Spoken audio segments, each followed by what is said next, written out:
You see here, Jonathan, government is indifferent to businesses going broke. You can't even get a debate. You can't get people to submit to any kind of interview. Family turmoil, suicide, children kept out of school, people in Melbourne, where you've been in particular, made to live like battery hens. You said that the COVID lockdowns were, quote, the most significant interference in personal freedom in the history of Britain. That ought to be enough to give some politicians with a conscience the capacity to revise and relook and analyse what went on and why it went on. Do you think we're going to get that? I can't answer that question for Australia, and I don't know what sort of inquiry will emerge in the United Kingdom. So far as I'm aware, the UK is the only European country in which the lockdown was controversial enough to warrant having an inquiry at all. We do not yet know how thorough it will be, what items it will choose to home in on, or what sort of conclusions it will come up with. I very much hope that it will look at the matter from the ground up with all the information available, including international comparisons, because that's one of the most significant things of all. There'll be no inquiry here. Sorry, you were going to go on? Well, there's absolutely no correlation between the severity of the measures taken by governments and the mortality and hospitalisation rates. There's none at all. None. So Sweden did slightly better than the UK in spite of having a pretty well wholly voluntary system. Yeah, no lockdown. That's what we need to look at. Yeah, absolutely, no lockdowns. I mean, there was never a piece of paper even submitted here when governments made all these edicts, authoritarian edicts, and could frighten the hell out of people. And I kept on saying, well, can we have a piece of paper which justifies what you're doing?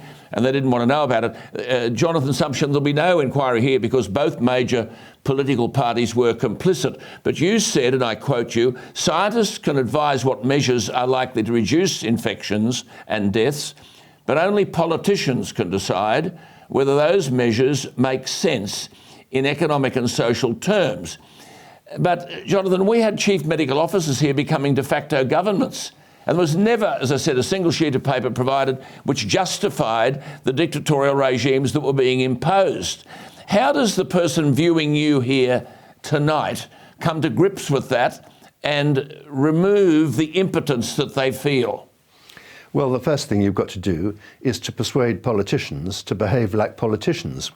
The first task of politics is to understand what the consequences of their decisions are likely to be, not just in medical terms, but in terms of its entire consequences.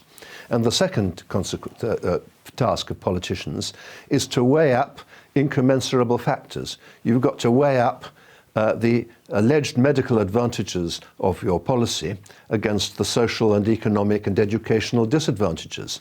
The problem really was nobody ever carried out that weighing up. In the UK, we had also scientific and medical officers who candidly said in evidence to our parliamentary committees, well, we realise that there are going to be serious collateral consequences, but it's not our job to factor those in.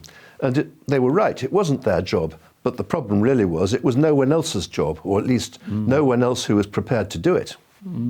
But Jonathan Sumption, no politician in office will admit that their decisions created what you've just called catastrophic side effects. You said, and I quote you, no one in government was grown up enough to confront the real issue. Does a low risk justify huge economic cost? Can you answer your own question? Well, my own view is not, but at least, I mean, other people will have a different answer to that question. But at least the question needs to be asked, and no politician was prepared to answer it.